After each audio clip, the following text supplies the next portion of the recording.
Welcome to the Swiftie and The Scholar, the podcast where we examine the lyrics, lore, and literary legacy of Taylor Swift. I am Angela McDowell, the Swiftie. And I am Dr. Jerry Coates, the Scholar.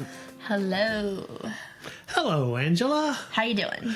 Ooh, I am so excited to cover this song today. Okay, so about this song that we're doing today, we're going back to Taylor's debut album. Okay, good. I'm glad to hear that. I wanted you to have a little context for kind of where she started, because the songs that you've heard so far is kind of where she's ended up. Mm-hmm. And so we can see that growth. And I think you'll probably agree that there is a lot of growth. Yeah, I was thinking it might take all of 10 minutes to talk about this song, but I mean, I think we can stretch it. We got this. Yeah, we can do. We're professionals now. Absolutely. Professional Swifties. Mm-hmm. On that note, I feel like, tell me if I'm wrong, but I think the overall perception of Taylor Swift for people who have heard like a single here and there and have never really dug deep into her, the rest of her discography, is that she writes, bubblegum pop songs that don't have much, depth or lyrical genius, if we want to call it that. I know you don't want to call it that, but that's okay. Is that true for you? Is that what you thought about Taylor? Absolutely. So you've been pleasantly surprised by what you've heard so far? Not surprised, because I know you and always respect your opinion. Of course. No, seriously. Seriously, Angela. I've been surprised. But then I only had one sampling. I knew one Taylor Swift song in totality, and it was one of those bubblegum pop songs. Yes. And I wasn't going to hate on her just because that's all I knew. Yeah. Right?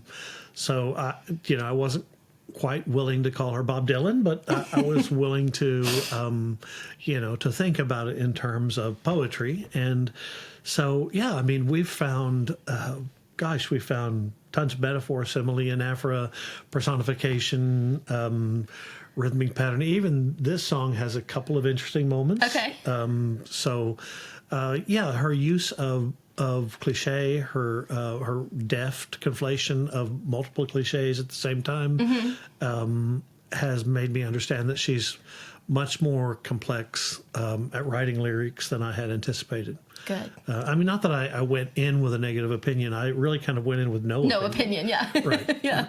Well, that's exactly what I wanted to happen. Mm-hmm. Some Yeah. people spread the gospel of Jesus Christ, but I spread the gospel of Taylor Swift. I know you do. One uncle at a time. How many do you have to go? Yeah, really, just one other, and maybe two others, and we don't want them on this show. Okay. So Okay. You're the first choice. Good. And last choice. Someone who enjoys literature. Yes. I've taught, comp classes where I use songs as literature, and or I allow students to pick a song and then find the literary devices and that kind of thing, because I want to make it relevant. I want to be that current teacher. Right. Well, and I knew that you stay up to date on, pop culture, and I know you know about stuff that's going on in the world, and I know you're not some like old fuddy-duddy scholar who Well, I am old. Sure. But not fuddy. So I just knew that you would find enjoyment in this. Yeah, I did. And just, the other thing that surprised me is kind of you. Mm-hmm. I found you kind of sparkling and fun, and no, I'm being very serious. And so much smarter than you were expecting. I knew that you were smart. I always respected you in that regard. But no, fun to watch. I've enjoyed. I watched the first episode, and I thought, wow, she's really good. Oh well, I'm glad you enjoyed watching me, because by the time I edited all those, I was over myself. I was like, this girl needs to stop talking, stop laughing, stop fiddling with her hair. But anyway. Yes, It is really fun. Yeah, no, I try to control myself. Yeah, exactly. Yeah. It's tough. It really is. Okay, so let's get into this one then. Oh boy. So this song is Cold as You from the album Taylor Swift, self-titled debut album, 2006. So this is pre her working with Jack Antonoff, who we keep talking about. So this was written by Taylor and Liz Rose. And so from her first 4-ish albums, there are quite a few songs written by her and Liz Rose. I'm a big Liz Rose fan, only because I know her through Taylor, and they wrote together not one of my very favorite Taylor Swift song. Oh, really? Yes, and so that's why I know her, and that's why whenever we go back in these, I'm like, oh, this has both of their signatures on it. Right. Produced by Nathan Chapman. He also produced many songs on her first few albums. So those are names you will hear again. This is also track 5. We've talked a little bit about track 5, so this is before this is her first album, so I don't think she knew nobody knew she was doing this for track 5, but this kind of, whenever people looked back, were saying these are kind of the most, personal, most emotional, most vulnerable of the album. So this is one of my favorite songs from her debut album. Okay. Because I just like the slow, sad song. And on that note, I did want you to be able to see the growth that we're having, and you to appreciate where she started and how she's ended up. Right. This one's probably not going to get a 97, I would assume. No. Yeah. Yeah. No, I don't mean to forewarn you or prejudge, but no. I mean, I think we can all agree that as she's grown up, everything has gotten a lot more poetic, a lot more literary, a lot more beautiful, and just quality. Yes. So, okay. Well, let's get into it. Okay. So also one more thing. This is a country album. Okay. Her first three albums, we'll say, are country. The fourth one was kind of meh, and then the fifth one is where she went full pop.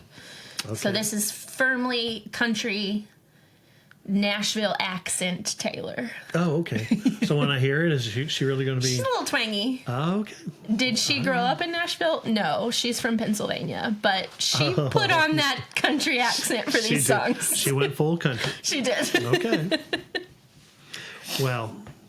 Well, okay. So I hope everyone listening knows that Angela sends these songs to me, and I don't do any research regarding what other people say about it or what Taylor is supposed to have been thinking when she wrote it or any of those things. I just read it as poetry.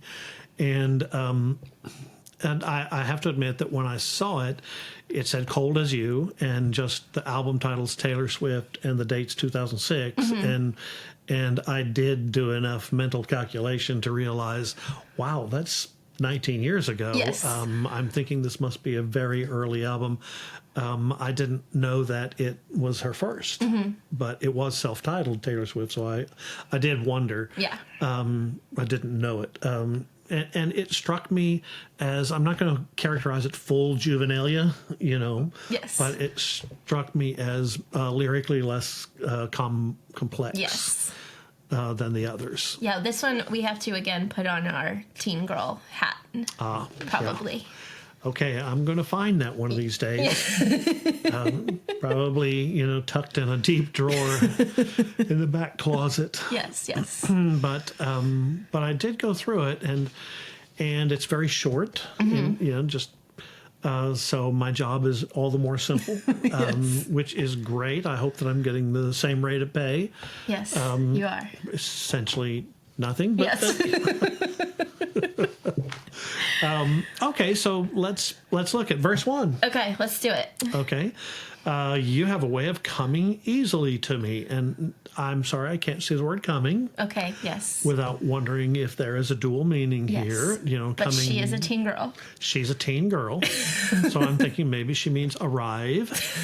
And when you take the very best of me. Okay, so I will give her a compliment as a young writer in this particular song.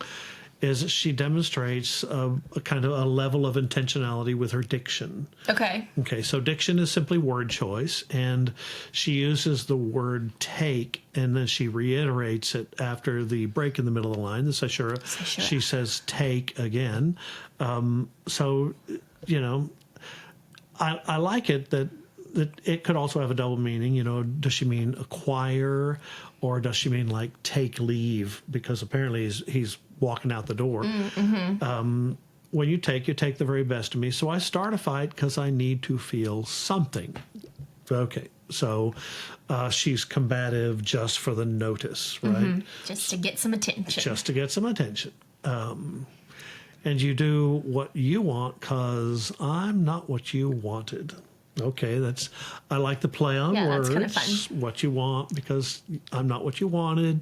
It's a contrasting statement, so a play on words. I thought that was kind of fun. And we're at the end of the first verse. Yeah, we're already there. Yep, we got there pretty quick. Then we have a chorus. Oh, what a shame. What a rainy ending. Giving to a perfect day. So rainy endings metaphor, comparing, you know, a dismal day to that day on which they ended their relationship or the end of a love relationship. Just walk away. Again, you notice that he's the one performing the action. So I think this is an interesting study in diction. When he takes in the first verse, he's performing the action. In the chorus, when he's walking away, he's performing the action. So she's much more passive. Yeah, these are just things happening to her. Yeah, and I think that's part of the angst of the song, is she doesn't feel like she's in control. He takes what he wants, and then he's out the door. He has the agency to walk away. Ain't no use in defending words you will never say. And now I'm sitting here thinking it through. I've never been anywhere cold as you. And I thought, well, that's kind of good, right? A good line. Okay, so I do have to say that I thought of Percy Bysshe Shelley. Okay. Totally, me too. Yeah, Shelley, who was, you know, one of those romantic poets, along with William Wordsworth and John Keats, Samuel Taylor Coleridge, Rime of the Ancient Mariner. Remember? Okay, no, but I will say that on Taylor's last album, she has a song called The Albatross. There you are. Which I didn't know this. I don't know the Rime of the Ancient Mariner, but everyone is like, she's talking about the Rime of the Ancient Mariner. Maybe. I can't wait to get to the song. Yeah, we'll have to do that one soon. Water, water everywhere, and all the boards did shrink. Oh, okay. So, yeah, I mean, I don't know. I mean, Percy Bysshe Shelley, who wrote some what are called closet dramas, plays meant to be read for their literary entertainment and not necessarily performed. Okay. And he also wrote a number of pretty famous poetry. He also wrote literary criticism. Okay. And in his literary criticism, one of the things he wrote is that a single well-chosen word can be poetry. I love that. Okay. You know, and I've tried to use that whenever I read submissions to literary magazines, and someone will have written a kind of an abysmal poem, but I'm looking for that one well-chosen word. I really am trying to give it a break. I'm trying to see, you know, is there hope for this poem or this submission, and does it have Shelley's one well-chosen word? Well, I think this has the one well-chosen phrase. Okay, yeah. So I've never been anywhere cold as you is a nice phrase. What I also like about it is the he in the poem, the you, has now become a place, a location, right? Not a feeling, living human being.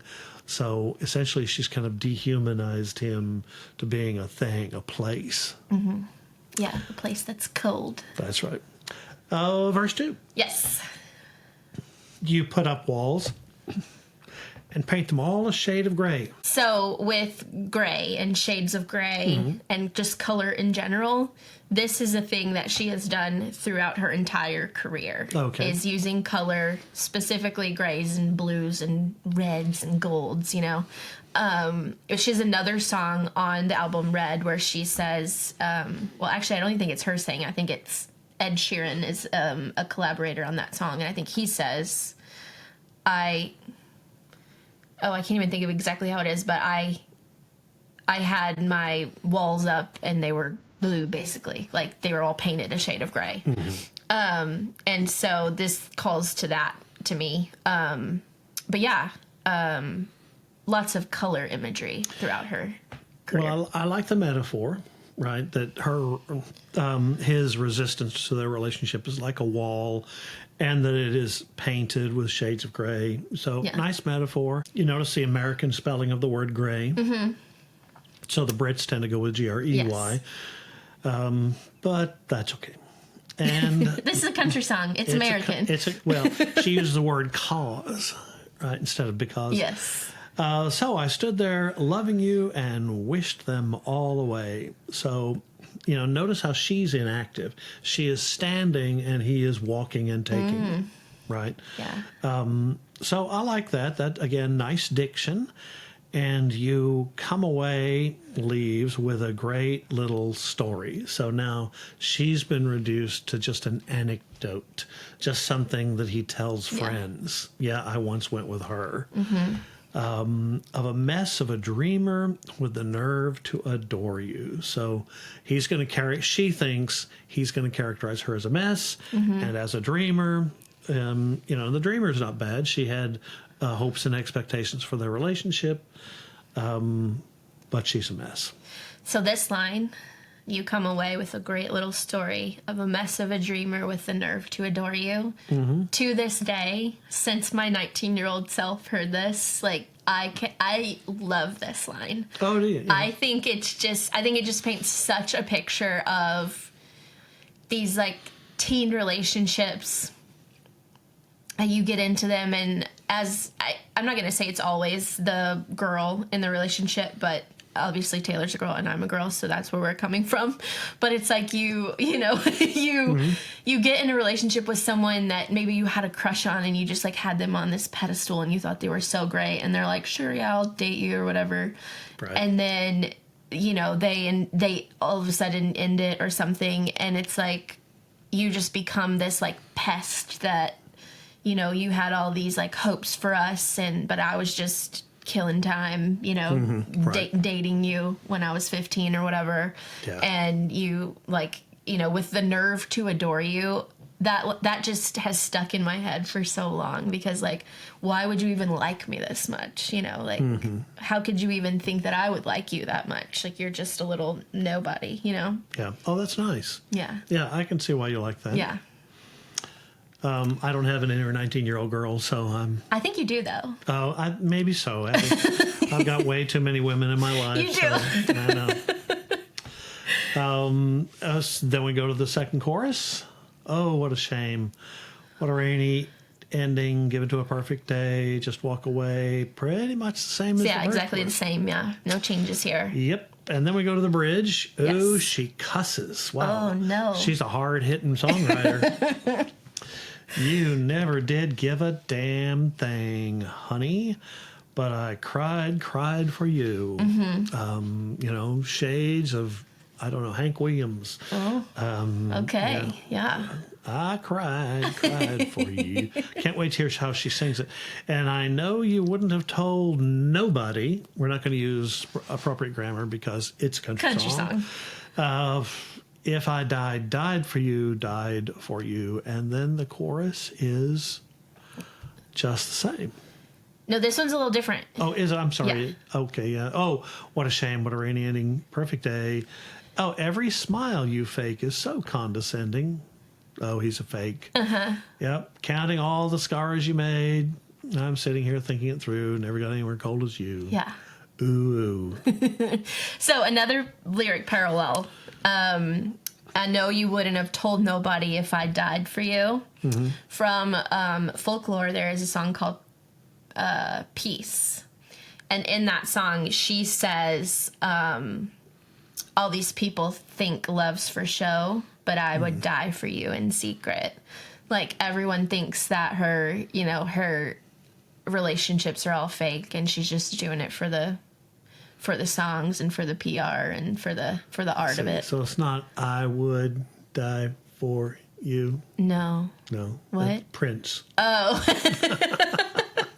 I don't know. know much Prince. No Prince? I know Purple Rain. Okay. When Doves Cry? Yeah, I do know that song. Okay, good. Yeah, so that's just always fun. I think it's always fun when you can pull parallels from her much later work, and you can see them, from this early stuff, because it does show the growth, but also she just kind of is who she always was, Right. Yeah, I mean, I think that you can see where she's going as a songwriter, with a couple of good metaphors, with the interesting turn of one of the cliches, so I think I can, having done some of her later work, I can see where that comes from. Yeah. But this is clearly a work in progress. Yes. Yeah. Which is either pronounced wipe or whip. Yeah, whip. Whip. Now, that's not all I have. Okay, let's hear it. Okay, so I did have to stop after I read this 14 times, trying to find something more than this. Yes. I did think about it lyrically. If you look at the chorus, it does have a redundant rhyme scheme. Okay. So for those of you out there who don't know how to mark rhyme scheme, Could never be me. When you mark a rhyme scheme, you look at the end of the first line, that rhyme sound is automatically marked with the letter A. And the next rhyme sound is B, and the next rhyme sound is C, and so forth. Yes. So when you repeat the first rhyme sound, it goes back to A. Yes. So look at the first chorus. The last word of the first line is ending. That's rhyme A. The next is day. Okay. That does not rhyme with ending. It sure doesn't. So it's B. Defending. Okay, that rhymes with ending, so that's A. And then say rhymes with day, so that's B. And then we get to through and you. Those are both different from either A or B. Say. C. Those are both C. So the rhyme pattern is called A, B, C, C. She follows the same thing in the second chorus. And so I was wondering where I would find an ABABCC poem.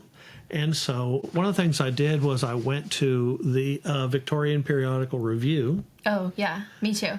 And I did input the ABABCC rhyme scheme. Oh, okay. And there are 83 poems in the Victorian Periodical Review that have that same rhyme pattern. Okay. Including poems by George Meredith. Okay. Really well-regarded poet. I like George Meredith's sonnets very much. Thomas Hardy. Okay. There are just a whole number of them who wrote, 83 in fact, who wrote with the Alfred Lord Tennyson. Okay. Yeah, the poet laureate, for goodness sakes, wrote with that rhyme pattern. Okay. And so I thought it was interesting to remark that she uses a kind of classical rhyme pattern. Something there. Still there. Another thing that I thought was interesting is it got me thinking about poems of a similar type. So I started thinking about, okay, what do breakup poems look like, generally? Okay. And there is an anthology of breakup poems. Okay. Or there are a number of anthologies. My favorite is edited by a guy named Jerry Williams. Okay. And it's called It's Not You, It's Me. Cute. Yes. Love that. And it's an anthology of a whole bunch of breakup poems. Like from different eras? Yeah, well, mostly from modern poets. Okay. But there are a number of modern poets who use those. Oh. Did you find it? Yeah. Here's your digital Victorian Periodical Review with all of the 82 poets who wrote with that rhyme Is that scheme. something anybody can it's online. access? Yeah. Okay. I happen to... I won the VanArsdel Pride for Publication in Victorian Periodicals. So of course. I know. I love Victorian poetry. So I was interested to see if any of them had used it. But I also started looking at breakup poems just across the board. And I don't know, there are so many great ones out there. So if you guys are interested, take a look at Anne Sexton's Her Kind, which I like that title. It really has echoes of another song we have done previously. I have gone out a possessed witch, haunting the black air, braver at night, dreaming evil. I have done my hitch over the plain houses, light by light. Yes. Yeah, she's levitating down a street. It's fun. Okay, so if you don't like Anne Sexton, try Mary Oliver. Oh, we love Mary Oliver. I love Mary Oliver. She's a Pulitzer Prize winner. She's got a great poem titled Heavy that starts out, that time I thought I could not go any closer to grief without dying. I went closer and I did not die. Oh, that's kind of the thesis to Taylor's whole discography, isn't it? I just love it. Or another favorite of mine, Thomas Hardy writes a poem, A Broken Appointment, about someone who ditched him. Oh, no. And it starts off, you did not come. And marking time drew on and wore me numb. Oh, no. And less for loss for your dear presence there than I thus found lacking in your make, that high compassion which can overbear reluctance for pure loving kindness' sake, grieved I, when in the hope hour stroked its sum, you did not come. Oh, no. That's such a beautiful way to talk about being stood up. I know, isn't that great? But no one beats sad love poems like Emily Dickinson. I think I've told you before, when I had a breakup when I was in junior high school, I started reading Emily Dickinson. And that's how we got here. I have read this whole book, every one of her more than 2,000 poems. Oh, my goodness. I'm much happier now. But check this out. Tell me if this sounds like Taylor. This is poem number 47. Heart, we will forget him. You and I, tonight! Exclamation point. You may forget the warmth he gave. I will forget the light. When you have done, pray tell me that I might straight begin. Haste, lest while you're lagging, I remember him. That's very, So it's a conversation between her and her heart. And her heart, yeah. And she says, heart, you better forget him. I'm trying to forget the way he was when he held me.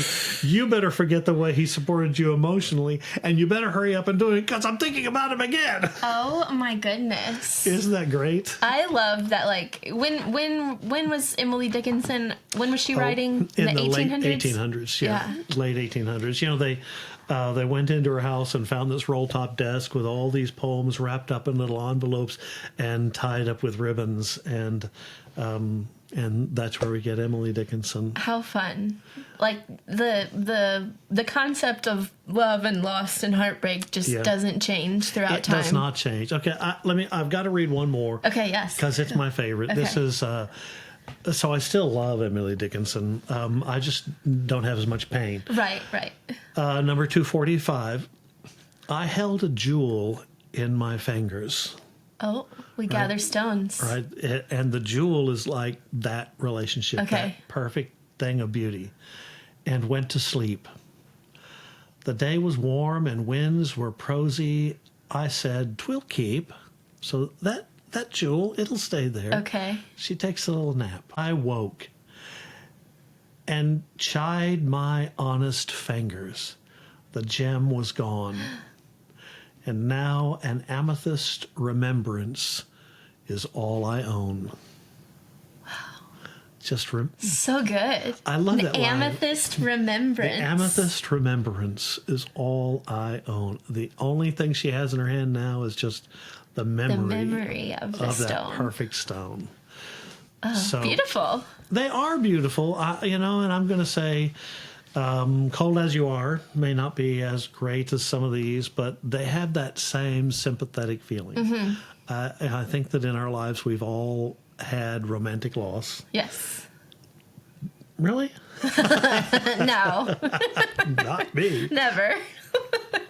But, sometimes being the dumpy, sometimes being the dumper, I've experienced both, and I think that you never quite forget that amethyst remembrance. Yeah. Yeah, and I think in a way that's what Cold as You Are is striking out for.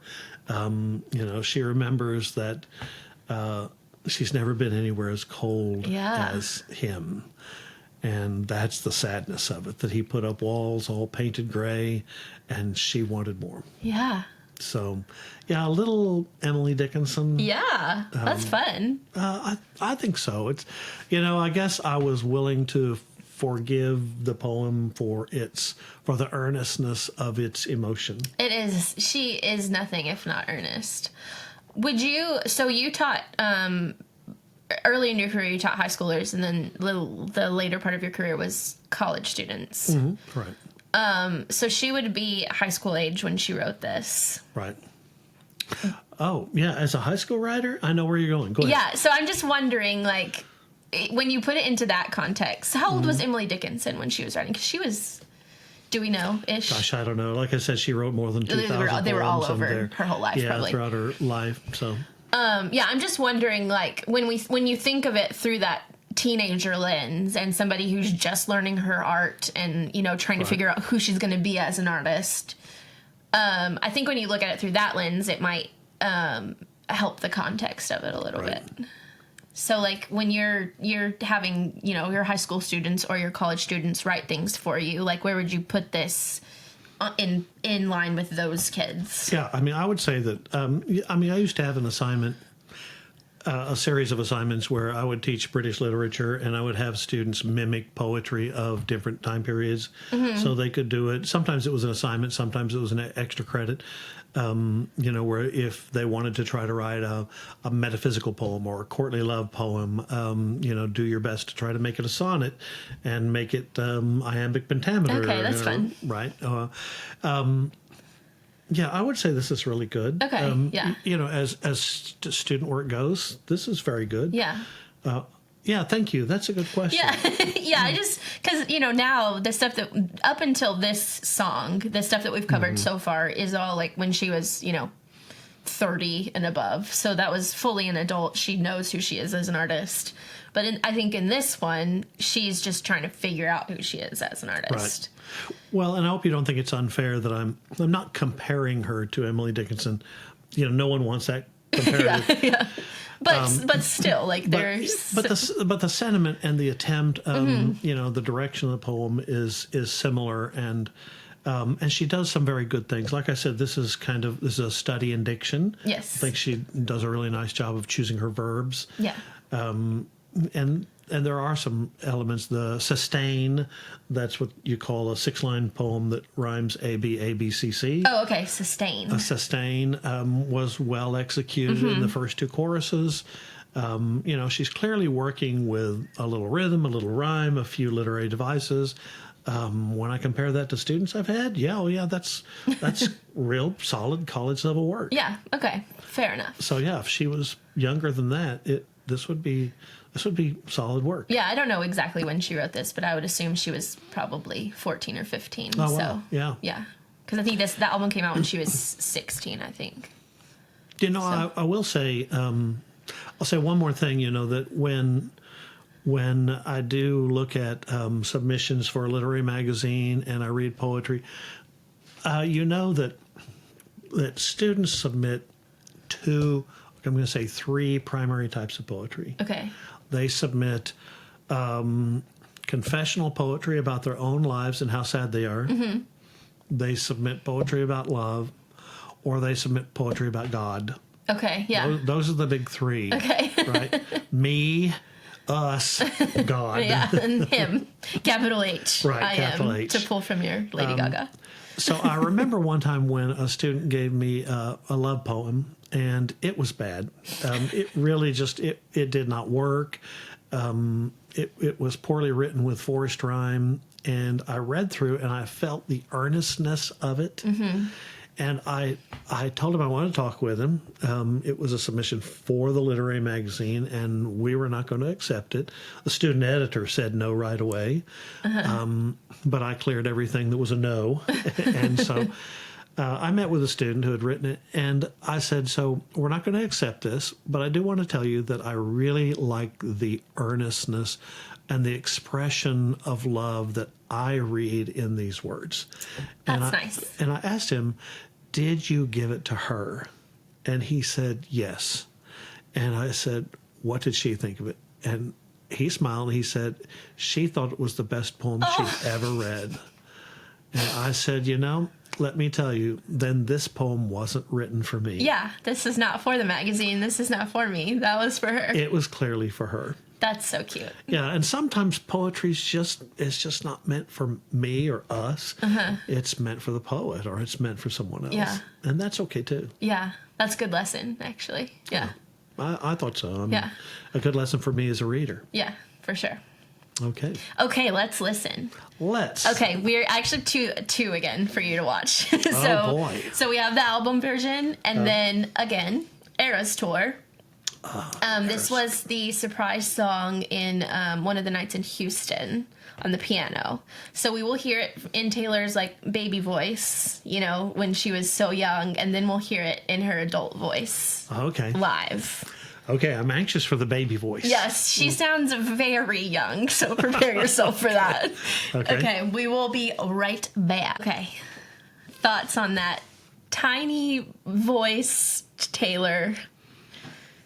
It's pitch tire. Yeah. Yeah, it is funny to hear.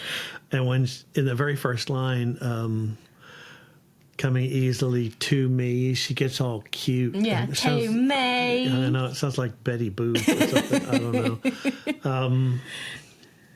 don't know. She still does, at the ends of some phrases, she still separates out words, which she does in her later work. Yeah. She says, anywhere cold, break as break you. Right? So she likes for emphasis. Yeah, which she did in the traffic lights. I don't know. Right. Yeah. Yeah, which I think is interesting. It's funny. Can I go back and tell Absolutely. you another Emily Dickinson story? So the listeners probably can't see, but I'm going to say. Oh yeah, you can see that. Yeah, Emily Dickinson. You see all the dashes. She uses dashes to create breaks in the lines of her poetry. Okay. And what's funny is this is the Johnson edition when her very first editor fixed her work. Oh no. Oh yeah, In a bad way. Yeah. Yeah. He thought that that women had trouble with punctuation. And so he fixed it by taking all those dashes out and by putting in commas and semicolons and things like that. And what we now know is that those dashes are rhythmically important and for matters of emphasis important, and that's what she meant to say. And so they've been restored in later editions. Interesting. Yeah. That's fascinating. Well, it is kind of fun. It's like, I mean, I hate to get all sexist on us, but I really feel like this masculine hand reached in and says, "Oh, these silly women, don't know how to manipulate." And she knew exactly what she was doing. It was purposeful. Yeah, and I feel like there are times when Taylor Swift does the same things vocally when she separates out those words. She wants us to hear those words separate.